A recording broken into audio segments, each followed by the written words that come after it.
ಅವತ್ತು ಬಾಬಾ ಸಾಹೇಬ್ ಅಂಬೇಡ್ಕರ್ ಹೇಳಿದ್ದನ್ನ ಇವತ್ತು ನೀವು ಅಲ್ಪಸಂಖ್ಯಾತರು ಅಂತೇಳಿ ಮುಸಲ್ಮಾನರಿಗೆ 4% ಮೀಸಲಾತಿ ಕೊಡ್ಲಿಕ್ಕೆ ಬಾಬಾ ಸಾಹೇಬ್ ಅಂಬೇಡ್ಕರ್ ಅವರು ಹೇಳಿದಂತ ಮಾತನ್ನ ಕೊಟ್ಟಂತ ಸಂವಿಧಾನವನ್ನ ತಿದ್ದಿ ಅವರಿಗೆ ಅನ್ಯಾಯವನ್ನ ಮಾಡ್ತೀರಿ, ಆ ಸಮುದಾಯದವರಿಗೆ ಅನ್ಯಾಯವನ್ನ ಮಾಡ್ತೀರಿ.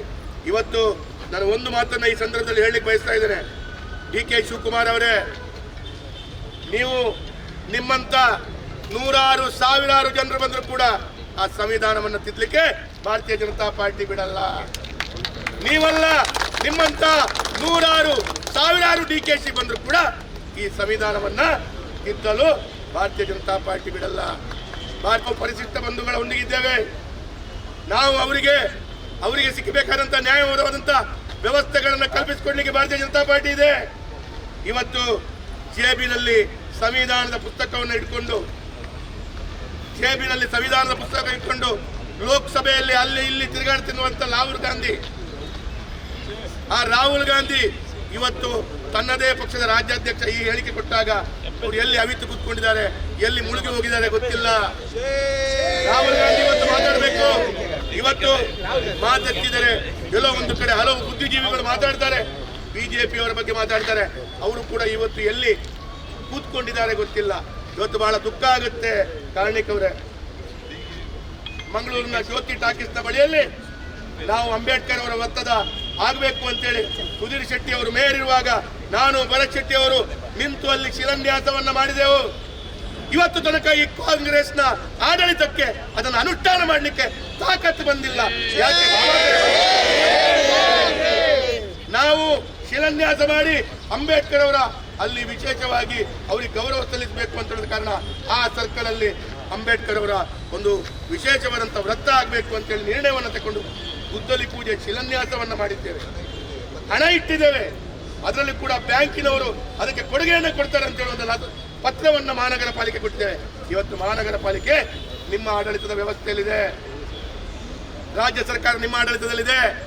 ಮೊನ್ನೆ ನಾನು ಮಾತಾಡುವಾಗ ಪ್ರಿಯಾಂಕಾ ಖರ್ಗೆ ಅವರು ಹೇಳ್ತಾರೆ, ಮಂಗಳೂರಿನ ಜ್ಯೋತಿ ವೃತ್ತದಲ್ಲಿ ನಿಮಗೆ ಅಂಬೇಡ್ಕರ್ ವೃತ್ತ ಮಾಡ್ಲಿಕ್ಕೆ ಆಗಿಲ್ಲ ಅಂತ ಹೇಳ್ತಾರೆ. ನಾಚಿಕೆ ಆಗಬೇಕು, ಅವರಿಗೆ ನಾಚಿಕೆ ಆಗಬೇಕು. ನಾವು ಶಿಲಾನ್ಯಾಸ ಮಾಡಿದ್ದನ್ನ ಅನುಷ್ಠಾನ ಮಾಡ್ಲಿಕ್ಕಾಗದಂತ ಷಂಡ್ರು ನೀವು. ಇವತ್ತು ನಾನು ಹೇಳಲಿಕ್ಕೆ ಬಯಸ್ತಾ ಇದ್ದೇನೆ, ಕಾಂಗ್ರೆಸ್ನವರು ನಿಮಗೆ ತಾಕತ್ತಿದ್ರೆ ಒಂದೇ ಒಂದು ಮಾತಿನಲ್ಲಿ ಉತ್ತರ ಕೊಡಿ. ಏನು ಅಂತ ಕೇಳಿದ್ರೆ, ನಿಮಗೆ ಅಲ್ಪಸಂಖ್ಯಾತರು ಬೇಕು, ಪರಿಶಿಷ್ಟ ಜಾತಿಯ ಬಂಧುಗಳು ಬೇಕು. ಇದಕ್ಕೆ ನೀವು ಒಂದೇ ಉತ್ತರದಲ್ಲಿ ಯಾರು ಬೇಕು ಅಂತ ಹೇಳಿ. ನಿಮಗೆ ಇವತ್ತು ಪರಿಶಿಷ್ಟ ಜಾತಿ ಬಂಧುಗಳು ಬೇಡ, ಯಾವುದೇ ಹಿಂದೂಗಳು ಬೇಡ. ಕೇವಲ ಅಲ್ಪಸಂಖ್ಯಾತರ ಮತ ಬ್ಯಾಂಕಿಗೋಸ್ಕರ ಅವರನ್ನು ಓಲೈಸುವಂತ ಕೆಲಸ ಕಾರ್ಯಗಳು ಮಾಡ್ತಾ ಇದ್ರಿ.